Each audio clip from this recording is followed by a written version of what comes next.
A very warm afternoon to all my dear kids. Well, dear children, today I shall be telling you about the poem that is Daffodils, which is there in your cornerstone. So let's start.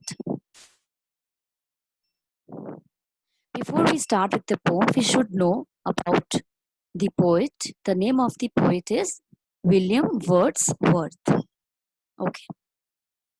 So here is the poem. You can see there are four stanzas, okay, of 24 lines in total. Means 6 lines in one stanza. Okay, this poem is basically about the nature. Fine. So here you can see, do you like flowers? Which is your favorite flower? Just imagine. Fine. Just imagine and just keep all your imaginations with you. And in the next class, whenever we will have live class, we would definitely discuss that. Or you can say, how do you feel when you see beautiful flowers around yourself? So all these thoughts are there. So let's know a little bit about the poet. He was one of the greatest romantic poets in the 19th century England. He belongs to the Romantic school of poetry. Poets of this school are very interested in nature, which has a great effect on their poetry. Studied at Cambridge University. Death date that is 23rd April 1850. William Wordsworth wandered lonely as a cloud, also known as daffodils, is a lyric poem focusing on the poet's response to the beauty of nature. The final version of the poem was first published in Collected Poems in 1815. An earlier version was published in Poems in 2 volumes in 1807 as a 3 stanza poem. The final version has 4 stanzas. Setting in background information, to know about the poem, if it is really, good that if you know the background and the setting of this poem, it will be easy for you to relate it. Okay. The poem recaptures a moment on April 15th, 1802, when Wordsworth and his sister Dorothy were walking near Lake Ullswater in Grasmere, Cambria Country, England. That is a countryside area. Okay. And came across a long belt of golden daffodils. Wordsworth's sister Dorothy played an important part in his life, and she also influenced him with her love of nature. There are few figures of speech, you can say. So before we know about figure of speech, let us understand the poem. So now I'll start with the first stanza, lines 1 and 2. I wandered lonely as a cloud that floats on a high over vales and hills. The speaker describes how he walked around and felt as lonely as a cloud.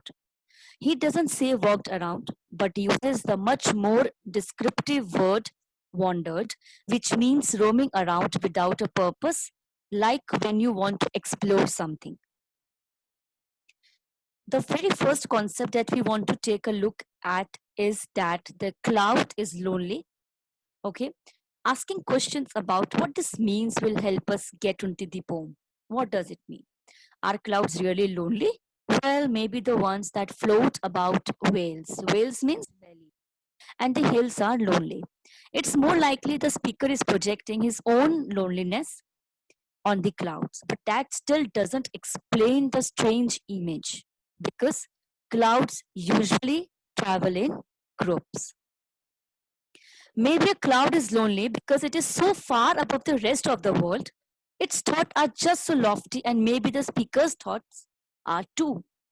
So, also the cloud could be lonely because it floats over a natural landscape with no people in it. You know that. Okay. Maybe the speaker has thought of hills, valleys, okay, and then because he happens to be wandering through such a landscape. So now let's move to the next lines. When all at once I saw a crowd, a host of golden daffodils. Oh my god, golden daffodils and a long belt of daffodils. Suddenly, the speaker sees a group of daffodil flowers. We tend to think of daffodils as yellow, but here he uses more majestic sounding, that is golden. So he calls them a crowd. Okay, he calls them a crowd. So they must be packed tightly together. Then he elaborates on crowd by adding the noun host. A host is just a big group. Okay, so through this, you know what? Yes, host and crowd mean pretty much the same thing. But that's where the connotations come in. Those vague associations that attach to certain words. A crowd is associated basically with groups of people that you all know, while host is associated with angels, because people often refer to a host of angels. Okay, so let's move to 5 to 6 lines. 5 to 6. Beside the lake, beneath the trees, fluttering and dancing in the breeze. Wow, what a vision! What an imagination! He sees the daffodils beside a lake and underneath some trees. It is breezy day, okay, and the flowers flutter and dance on their stems. Dancing, it's not literally that they are dancing, okay.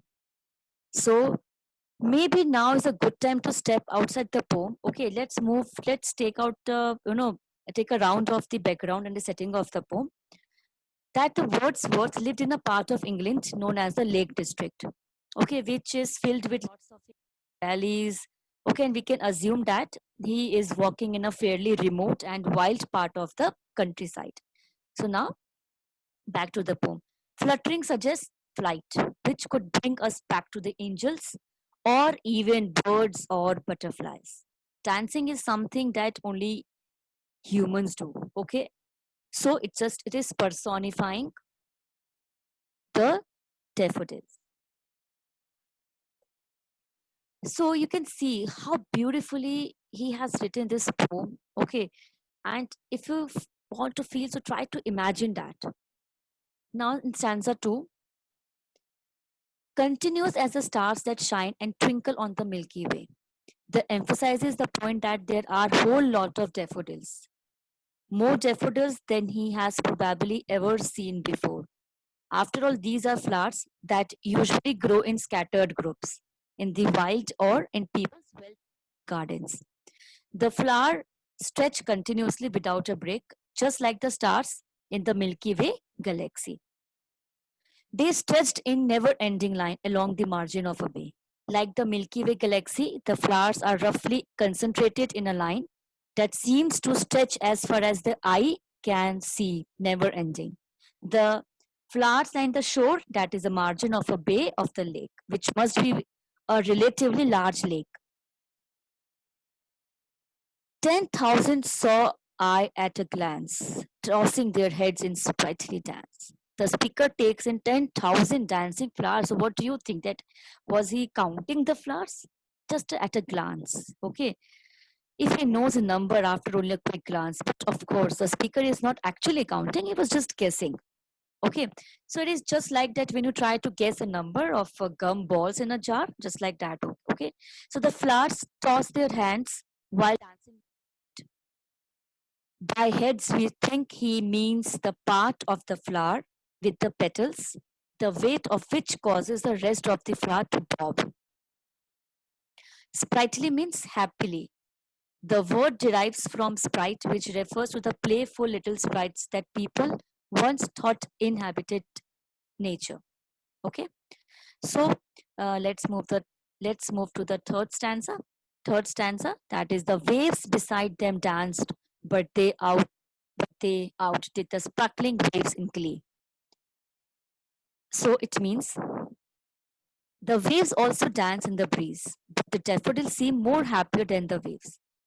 We know from the Dorothy that the day that inspired this poem was a stormy one, actually. Okay, so the waves on this day, it was like a medium to large sized lake, must have been larger than usual. Maybe they were even cresting into white caps. The waves sparkle, which creates yet another association with the stars. Everything seems to be gleaming and twinkling and shining and sparkling. Okay, a poet could not but he gay in such a jocund company. The speaker re enters the poem and he said, except he refers to himself in the first person by his vocation as a poet, vocation, profession.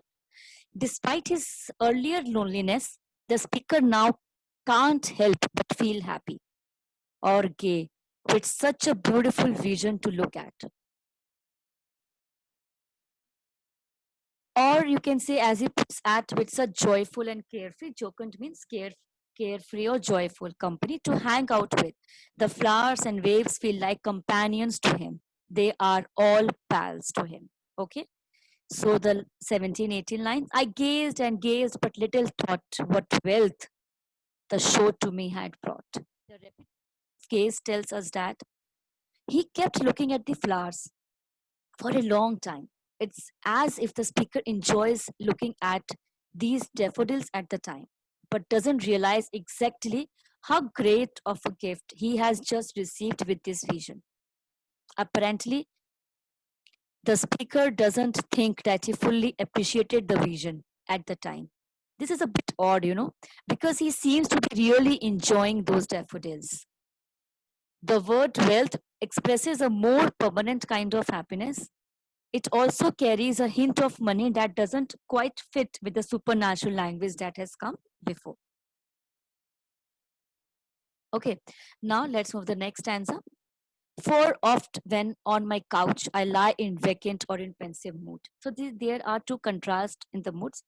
Vacant means something empty, and pensive means in a very sad thoughts. So both the thoughts can't be together.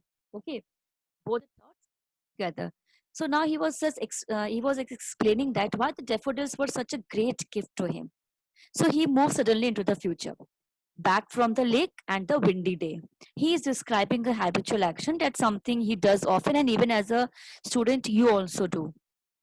First, he sets the scene that he often sits on his couch, kind of feeling, you know, about life, what I have to do, what to do next, with no great thoughts and sights. Sometimes his mind is absolutely empty and vacant, like a bored teenager sitting on a couch after a school and trying to decide now what to do next.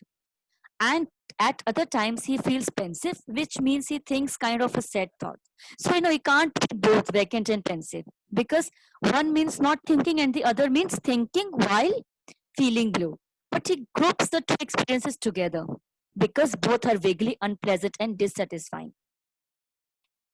Next, they flash upon that inward eye, which is the bliss of solitude, and then my heart with pleasure fills and dance with the daffodils. So often, when our speaker gets in these downer moods, the image of the daffodils flashes through his mind. The inward eye expresses what Wordsworth felt to be a deeper, truer, and a spiritual vision. A person can't share his or her own spiritual vision completely with others, and so it is a form of solitude. But its truth and beauty make it blissful. Okay, so why does the speaker think of daffodils in exactly these moments? Because the speaker forgets his loneliness and he enjoys a moment of bliss after seeing the daffodils. Maybe because the contrast between their joy and his unhappiness is so striking that the vision is so spontaneous like a crack of lightning. And then my heart with pleasure fills and dances with the daffodils. Then the memory of the flowers and the lake flashes into his head. He feels happy again. It's almost like the same experience, that we had while wandering through nature at the beginning of the poem, when the real daffodils pushed the loneliness out of his head. Okay, the memory of the daffodils is as good as the real thing. His heart is set to dancing now because he's actually feeling that, that about that vision, that background, that long belt of daffodils, that nature, that waves, everything is, and which makes him the cheerful. And he is surrounded by cheerful companions. Okay, so this poem in itself is a very beautiful poem. So I would request you all to answer these questions. Okay, which I have given the answers in this presentation only. So let's see here. See, you can see various figures of speech in stanza 1, that we have alliteration, okay, and also simile. Then in, you can say metaphor, personification, that we discussed there. And in stanza 2, you can say simile again, that personification, tossing their heads in a sprightly dance, continues as the stars that shine. Stanza 3, you can say again it's alliteration. Then stanza 4 is the last. It's again alliteration, and the personification, and even apostrophe. So here the answer to these questions you can see here 1, 2, 3, 4, 5. Okay, you can do the answers. You can write the question answers in your fair grammar copy, and these are the meaning of the words which is okay, which are given in your cornerstone. And there are two paragraph you can find, and that totally depends on you. Okay, that is totally students creativity. You can write it and it on your teacher's personal window.